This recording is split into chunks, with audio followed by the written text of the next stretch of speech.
Hello hello, welcome to boring academy. ठीक है, CTET 2024 SST paper 2।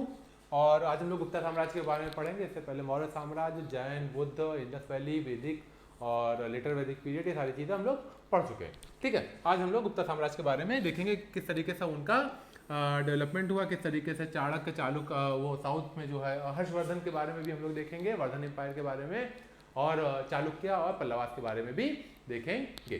सवालों के माध्यम से हम लोग इनके बारे में और बेहतर जानकारी लेने की कोशिश करेंगे। और जो भी सवाल एग्जाम में आए हुए हैं, it can be helpful for you people also, कि आपके लिए भी ये आसान है कि किस तरीके से आप इसको एक प्रैक्टिस सेट के तौर पे ले सकते हैं। मान लीजिए अगर आप पढ़ चुके हैं इन चीज़ों को, सीटेट के एग्जाम लेकिन जिसको देना है, तो आप इसको 20 क्वेश्चन जो है अच्छे क्वेश्चन है, इसको आप प्रैक्टिस के फॉर्म पे भी कर सकते हैं। प्लीज़ वीडियो से पहले मेरा एक छोटा सा अनुरोध है कि आप लोग इसको लाइक, शेयर और सब्सक्राइब जरूर कीजिए। चैनल को सब्सक्राइब कीजिए, ये हमारे लिए बहुत ही ज़्यादा आपकी तरफ से बहुत ही सहायता होती है इससे हमारी। ठीक है, तो शुरू करते हैं। निम्नलिखित में से कौन सा शहर समूह गुप्त शासकों का महत्वपूर्ण केंद्र था? ठीक है, गुप्ता साम्राज्य जो है एक बहुत ही इंपॉर्टेंट साम्राज्य वो हुआ, डेवलप हुआ। थोड़ा सा मैं आपको बैकग्राउंड बता देता हूँ। जैसे कि सबसे पहले इंडस वैली सिविलाइजेशन हुआ, उसके बाद वैदिक पीरियड आया, उसके बाद लेटर वैदिक पीरियड आया। ठीक है, उसके बाद 10 महाजनपद आया। ठीक है, उसके बाद क्या आया? उसके बाद मौर्य आए, मुख्य मैं आपको बात कर रहा हूं। उसके बाद गुप्ता आए। तो मौर्य के खत्म होने और गुप्ता के शुरू होने के बीच में एक अच्छा खासा अंतराल रहा है। ठीक है, मोटा मोटी डिफरेंस आप समझ लीजिए कि मौर्य साम्राज्य और गुप्त साम्राज्य में फर्क क्या था।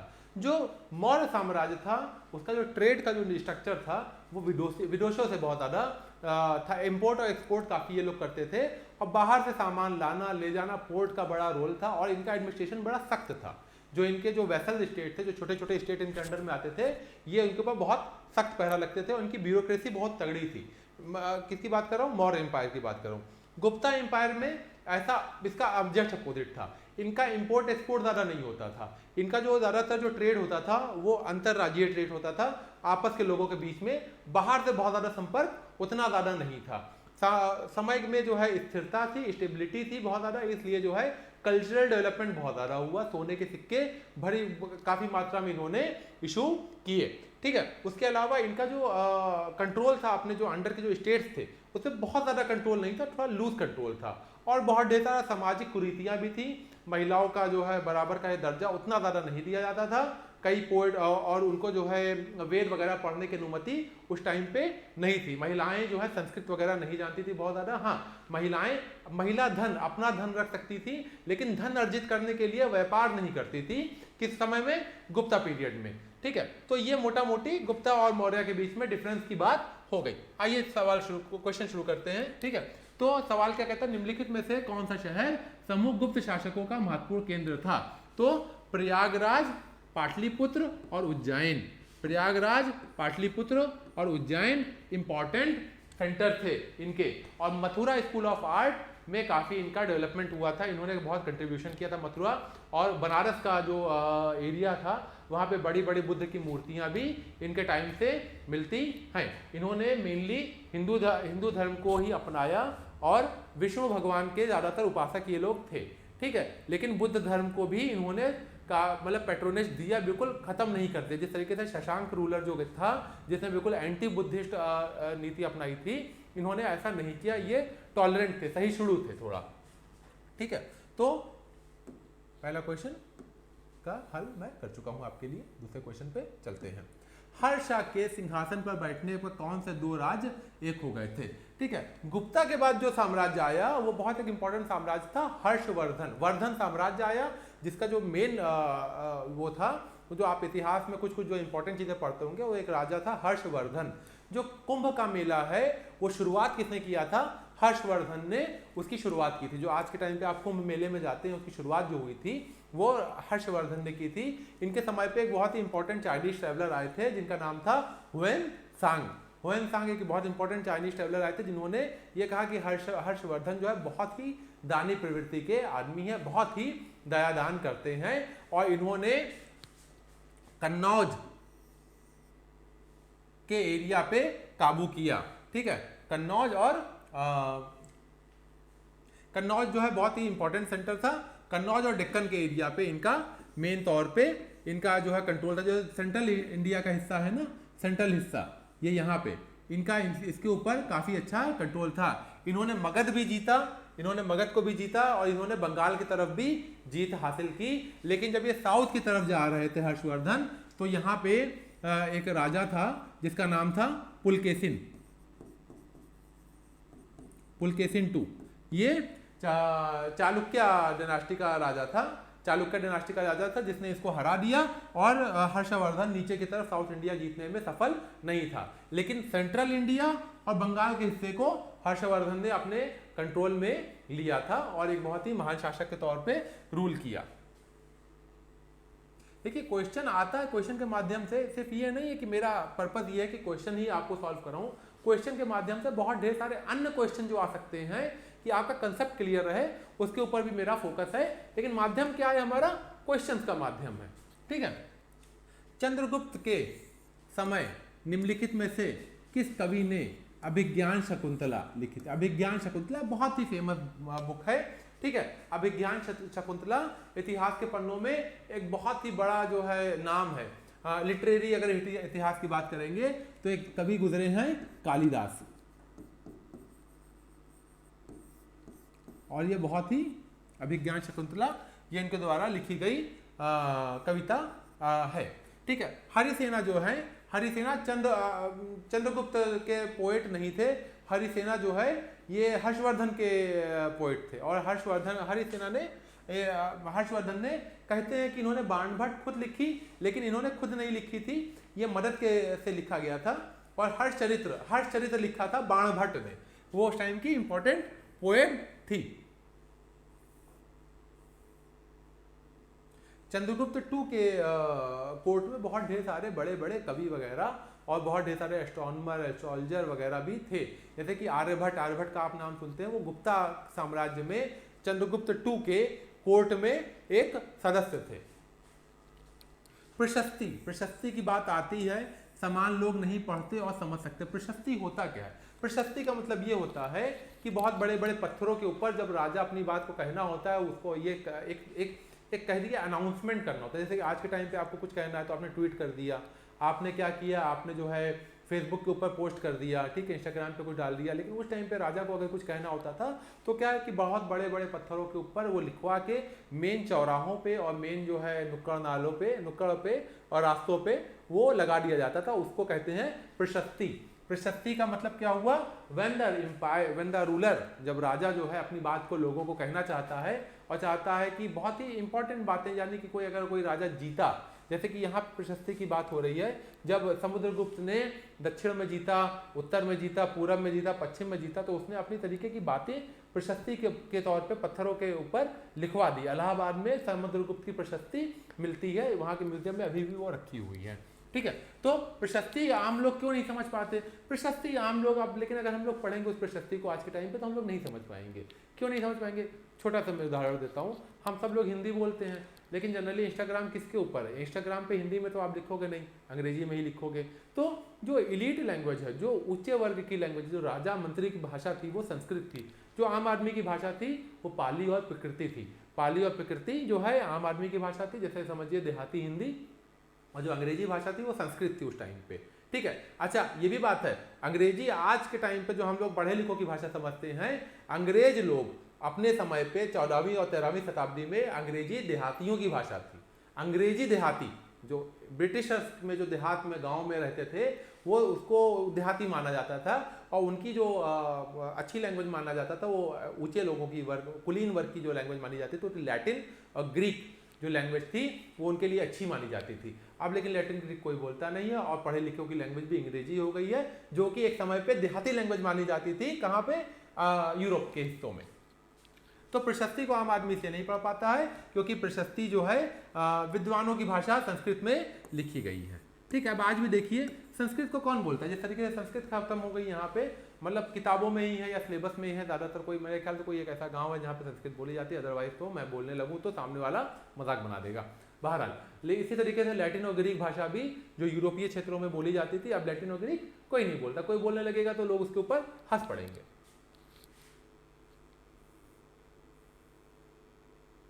अगला सवाल देखते हैं, दो स्टेटमेंट दिया हुआ है, आइए देखते हैं कि क्या क्या स्टेटमेंट है। हर्ष ने कभी कन्नौज का राज अपने अधीन कर लिया और फिर बंगाल के नियमों के विरुद्ध एक सेना का नेतृत्व किया। बिल्कुल सही बात है, हर्ष ने बंगाल का नेतृत्व भी किया और जीता भी। हर्ष ने अपने बाणभट्ट जो हर्ष चरित्र है जो बाणभट्ट ने लिखा, उसमें चीज़ों का मेंशन है कि किस तरीके से इन्होंने कन्नौज का राज को जीता और उसके बाद हासिल किया और बंगाल के राज को भी जीता।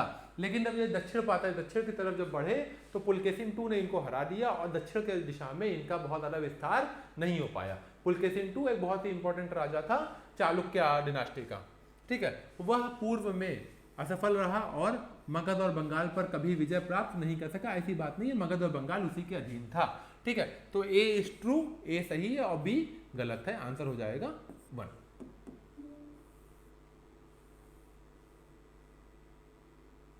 अगला सवाल देखते हैं।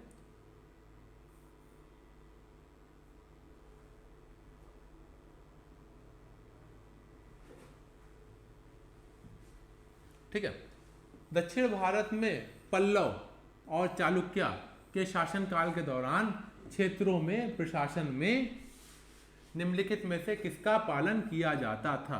ठीक है, जो दो राज्य जो थे नीचे, जो दक्षिण दिशा में दो राज्य इंपॉर्टेंट थे, ठीक है। जैसे इस तरीके से आप जब नीचे उतरेंगे तो ये ऊपर तो हर्षा का एरिया हो गया, यहाँ पल्लव थे, यहाँ चालुक्य था, यहाँ पल्लव के एरिया था, इस तरीके से, ठीक है। तो इन दोनों में आपस में वाद विवाद होता रहता था, एक दूसरे के नगरों के ऊपर रेड करना और एक दूसरे को हराना जिताना, ये चलता रहता था, और एक दूसरे के शहरों को लूटना भी इनमें आम बात होती रहती थी। खुला, the open person could hold only one office, एक आदमी एक ऑफिस ले सकता था। The son succeed their father to several post, ठीक है, जैसे कि राजा का बेटा राजा और नेता का बेटा नेता। Local important meet hand no say in the administration, लोगों को, आम आदमियों को कुछ बोलने की आज़ादी नहीं थी एडमिनिस्ट्रेशन में। बिल्कुल सही बात है, आज भी हमारी सुनवाई कहाँ होती है? एडमिनिस्ट्रेशन में। एडमिनिस्ट्रेशन में लोकल लोगों के ऊपर सिर्फ राज होता आया है और होता रहेगा। हम लोग ने जो है क्या कहा जाए, ठीक है। तो यहाँ पे ऑल ऑफ द अबव हो जाएगा, यानी कि तीनों चीज़ें जो हैं साम्राज्य में होती थी और उस टाइम पे उनका हिस्सा था।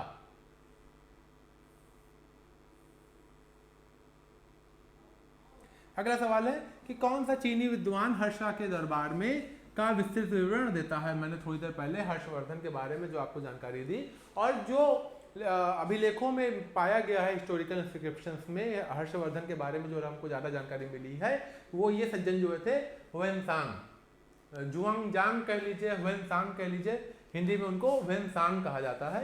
यही साहब आए थे और इन्होंने बहुत भर भर के इनकी तारीफ की है, इनके आर्मी के बारे में बताया है, इनकी जो है महलों के बारे में बताया है, और जो गांव के जो साम्राज्य था, गांव का जो प्रशासन था उसके बारे में भी बताया है। आम लोगों की जिंदगी को भी इन्होंने अपने बातों में खूब कवर किया है।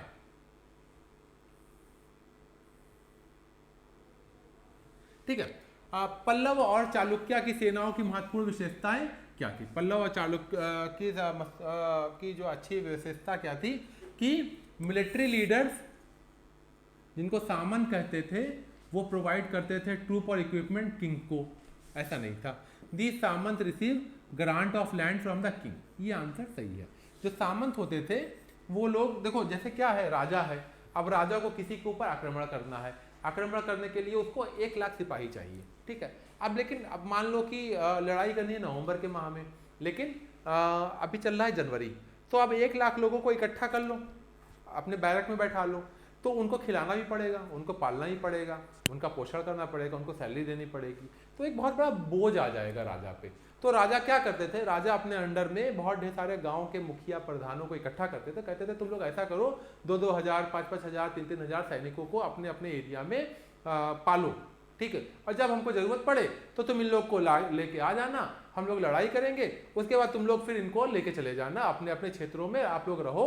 इससे फायदा क्या था, राजा के ऊपर बहुत ज़्यादा एक साथ लोड नहीं पड़ता था, और छोटे छोटे जो मतलब लोग थे, जो जैसे प्रधान हो गए या गांव के जो है मुखिया हो गए ठीक है, जमींदार हो गए, ये लोग की भी अच्छी खासी कटती रहती थी। लेकिन अब इनको फायदा क्या है, राजा को ऐसा क्यों करते थे?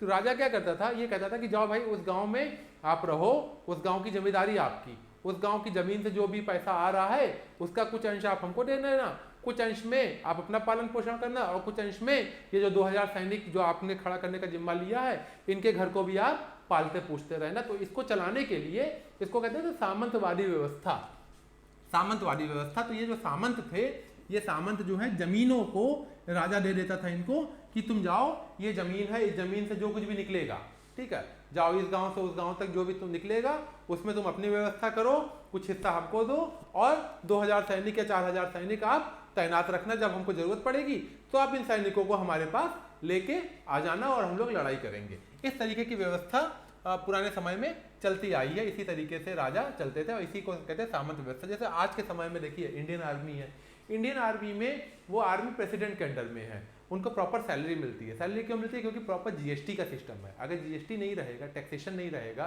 तो हम आर्मी खड़ी कर सकते हैं? नहीं खड़ी कर सकते हैं। पैसा सब चीज़ों के जो सेंटर में जो चल रहा है ना, हर चीज़ के सेंटर, धर्म के भी सेंटर में कहीं ना कहीं पैसा ही आपको मिलेगा।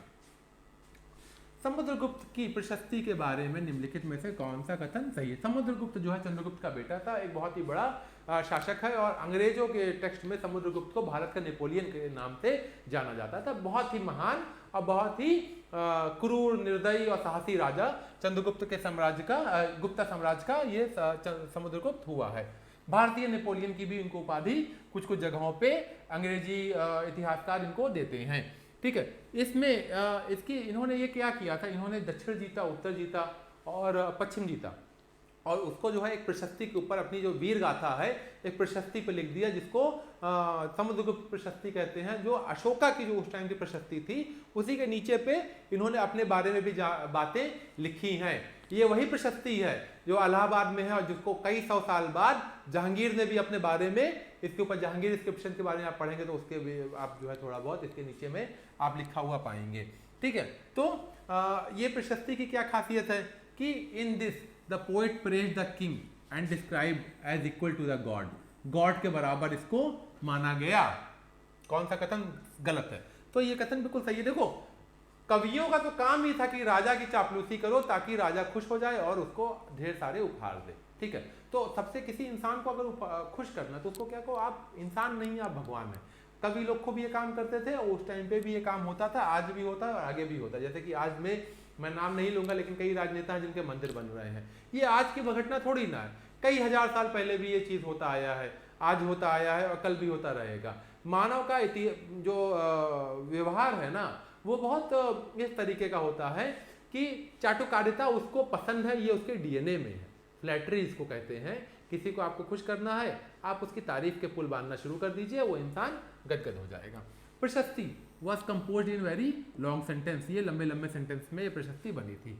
हरिसेना ने ये कंपोज किया था ये प्रशस्ति, ये भी बिल्कुल बात सही है। Description tell the plight of the village, गांव के दुखों के बारे में बताती है। नहीं भैया, गांव के दुख वगैरह नहीं है, सब सुखी सुख के बारे में प्रशस्ति बताती है। कोई दुख की बात नहीं करता है, कोई दुखी नहीं था, सब खुश थे।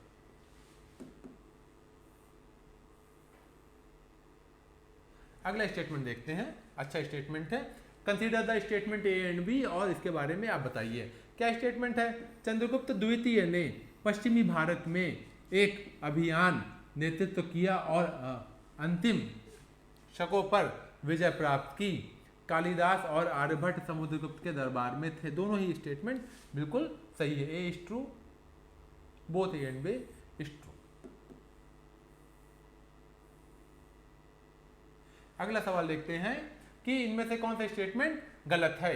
तो ऐहोल जो है, मैं गया हुआ हूँ, कर्नाटक में है ऐहोल, और यहाँ पे बहुत ढेर सारे मंदिर हैं। जैसे हर गांव नाली, हर गांव सड़क और चौराहों पे ढेर सारे मंदिर हैं, और ये चालुक्य की राजधानी थी। बहुत ही खूबसूरत शहर है। Pallava and Chalukya were the most important dynasty in south India, ये बिल्कुल सही बात है, इसमें कोई दो राय नहीं है। बहुत ही इंपॉर्टेंट राजधानी थी। अच्छा, पल्लवा की नहीं थी, सॉरी ये स्टेटमेंट गलत है, चालुक्य की राजधानी थी, चालुक्य की थी, पल्लवा की नहीं थी। और पुलकेशिन जो है पल्लवा का नहीं था, ये भी चालुक्य का था। तो ये दोनों स्टेटमेंट आपके गलत हैं और ए जो है सही है, ठीक है। Both B and C is wrong and A is right, क्योंकि पल्लव और चालुक्य दोनों ही साउथ के राजा थे, और लेकिन जो पुलकेशिन था वो चालुक्य का था, वो पल्लवा डायनास्टी का नहीं था। ये पुलकेशिन वही है जिसने हर्षवर्धन को साउथ में बढ़ने से रोका था और हराया था।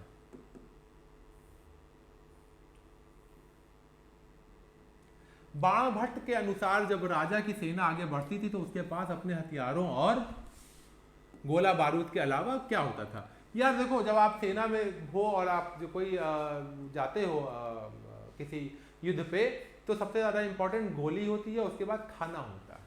तो अगर ये लोग जाते थे, ये चीज़ उस टाइम पे भी लागू होती थी कि जब आप सेकेंड वर्ल्ड वॉर के कई सैनिक जब मरे हुए थे, लाशों उनकी पाई गई, तो उनके जेब में गोलियां नहीं निकली, उनके जेब में टॉफ़ी निकली थी, खाने की चॉकलेट्स निकली थी। ठीक है, क्योंकि ये सच्चाई थी।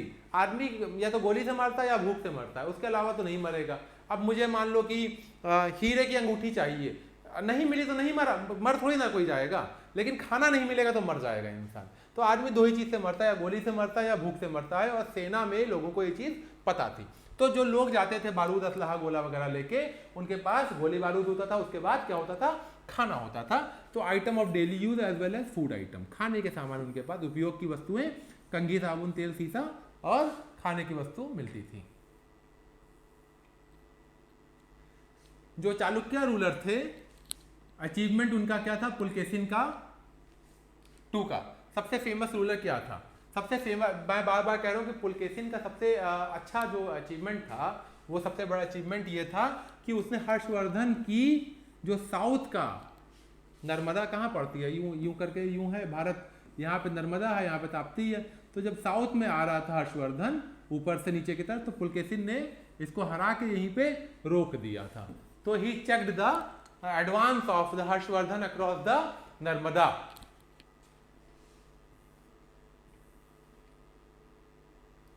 पल्लवा के शासनकाल में ब्राह्मण जमींदारों की सभा क्या कहलाती थी? पल्लवा के समय में जमींदारों की सभा नन ऑफ दिस कहलाती थी। ना उसको उर कहते थे, ना नगर, नन ऑफ दिस नहीं, उसको सभा ही कहते थे, ना उसको नगरम कहते थे, क्योंकि नगरा जो थी वो व्यापारियों की सभा का नाम था, और उड़ जो थी वो आम आदमियों की सभा का नाम था। जो जमींदारियों की सभा का नाम था, उनका नाम सभा ही था, और कोई नाम नहीं था, सभा ही कहते थे उसको।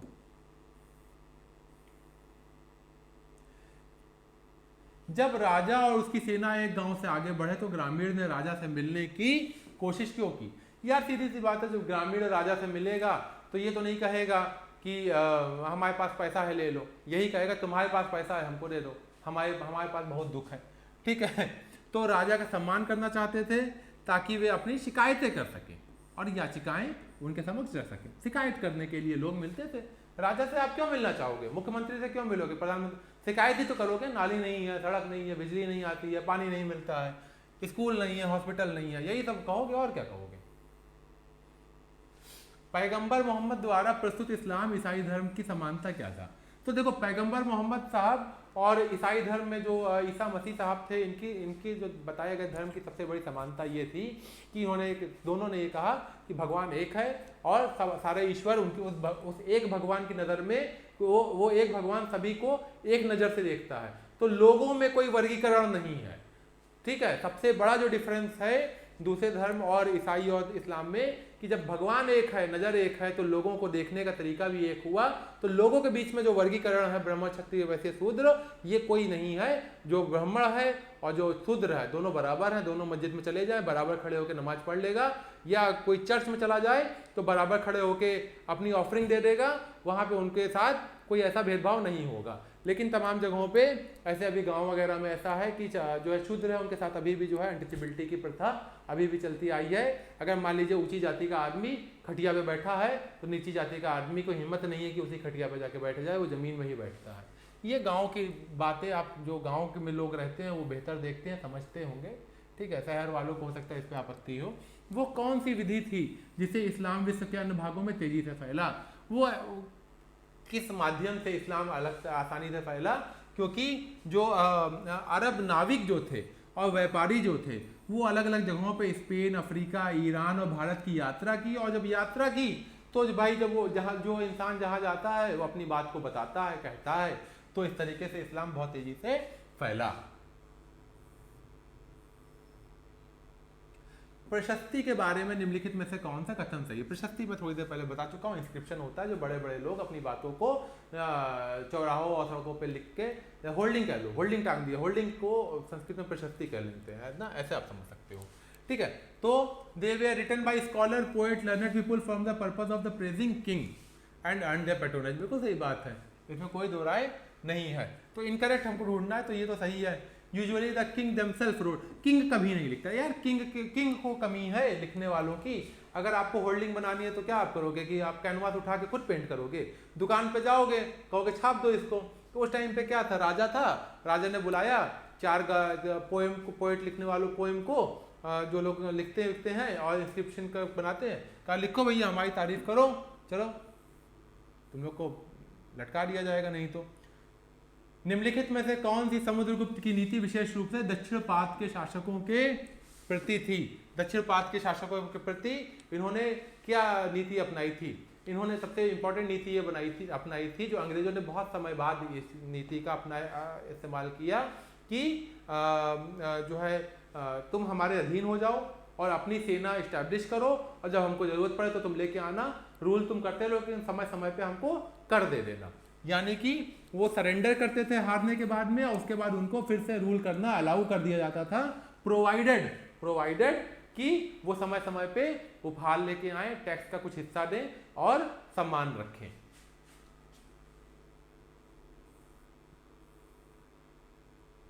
सिक्कों में समुद्रगुप्त को कौन सा वाद्य यंत्र दिखाते हुए दर्शाया जाता है? असल में जो भी राजा होता था वो अपने ज़माने में सिक्के जारी करता था। कुछ लोग जो है अपने चेहरे के सिक्के करते थे, कुछ लोग किसी भगवान के चेहरे के सिक्के करते थे, कुछ लोग जो है नॉर्मल पंचमार्क कॉइन करते थे, कुछ लोग जो है कुछ करते हुए मतलब एक्शन करते हुए करते थे। समुद्रगुप्त साहब जो थे, इनके जो जमाने के सिक्के थे, इन्होंने वीणा नाम का एक यंत्र होता है, जैसे सितार, सरोद, वीणा होता है, वीणा इज ए स्ट्रिंग इंस्ट्रूमेंट, तो उसको बजाते हुए ये दिखते हैं, वीणा।